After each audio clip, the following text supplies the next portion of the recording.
सबसे पहले हम अपने आप को एक कश्मीरी मानते हैं, उसके साथ साथ हम अपने आप को इंडियन भी मानते हैं, क्योंकि जिसका खाइए उसी के गीत गाइए।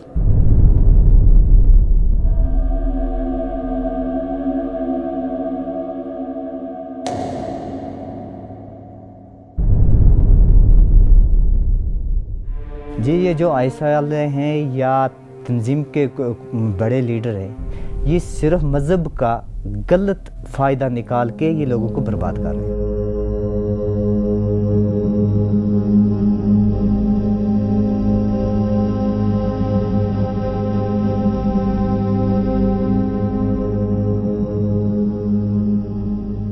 मिलिटेंट आए, मैं घर में बैठा था, से मुझे उठाया और ले गए।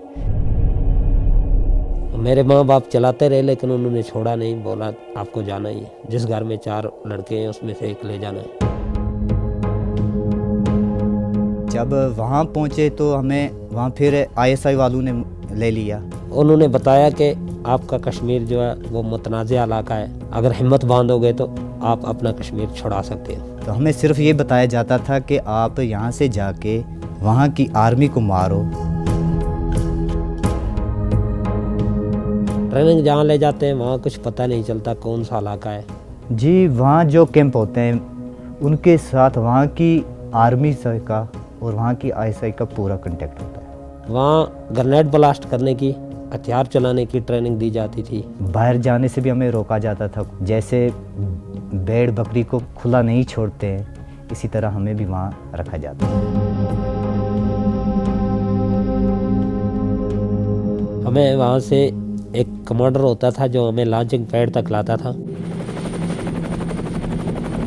और वहाँ से हमें गाइड दिया जाता था साथ में। गाइड की जिम्मेदारी होती है इन करके एलओसी से अंदर तो चले जाना वापस। दिन को हम बैठ जाते थे और रात को हम चलते थे, दिन को कोई हरकत नहीं करते थे, बिल्कुल भूखे प्यासे। और हमें 8 दिन लग गए थे आते समय वहाँ से यहाँ तक। हमें एक बंदूक दी थी कलाशनकोव, और उसके साथ 4 मैगजीनें दी थी, और 2 ग्रेनेड दिए थे, रेडियो सेट दिया था, और उसके बाद 1-2 कापी दिया था, थोड़ा बहुत खर्चा दिया पैसे। जब हम यहाँ आते थे तो हमें 10,000 दिया जाता था। उस 10,000 में हम यहाँ पर भी अपना खर्चा भी चलाते थे, खाना वगैरह लेते थे, और घर वालों को भी जब देते थे तो घर वाले उस 10,000 में हम क्या खाते तो उनको क्या देते। यहाँ आके हमें सिर्फ यही हदायत दी गई थी कि इस इलाके में से वहाँ से जो ग्रुप आ रहे थे उनको आगे रिसीवर करना, और यहाँ से जो और नौजवान जा रहे थे तो उनको वहाँ भेज देना। किसी को पैसों की लालच देते हैं, किसी को क्या लालच देते हैं, जिसकी बिना पर ये जवान यहाँ से वहाँ जाकर अपनी ज़िंदगी बर्बाद करते हैं।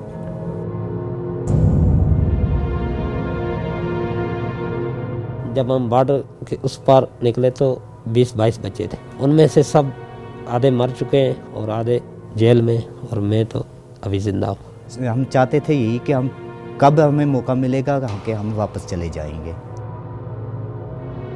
98 में मैंने यहाँ फिर सरेंडर होने की कोशिश की, लेकिन मुझे फिर पकड़ा गया और मेरे घर वालों को भी मार पिटाई की। जब उनको वो मार रहे थे तो मुझे फिर मजबूरी उनके साथ फिर दोबारा जाना पड़ा। अचानक एक सिलेंडर वाले साथी ने, जो पहले आर्मी के साथ सिलेंडर हो चुका था, तो उसने हमारे से मुलाकात की और हमें संदेशा भेजा, बोला कि देखो भाइयों, मैं सिलेंडर हो चुका हूँ, मेरा अब घर है, परिवार है, मैं सुख शांति से जी रहा हूँ, तो आप भी आइए तो आपको मैं फ़ौज के सामने सिलेंडर करवा देता हूँ। 2002 अगस्त में हमने फ़ौज के साथ सिलेंडर कर लिया।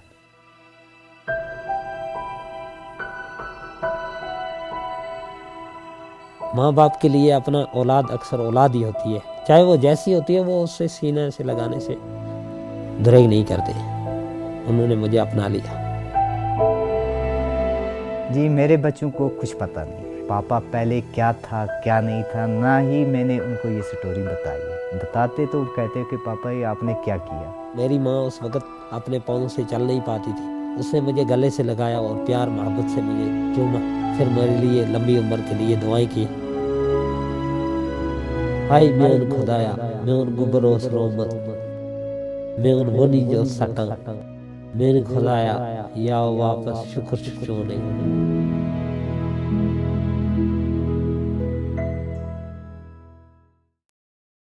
सबसे पहले पीटी होती थी सवेरे, उसके बाद AK-47 की क्लास होती थी, खोलना जोड़ना, फायर कैसे करना, कितना इसका रेंज है, क्या है। हिंदुस्तान में मैं एक ना जगह गया, मेरा ख्याल में कोई चीना गया नहीं होगा। I like Bombay, Bombay is the best.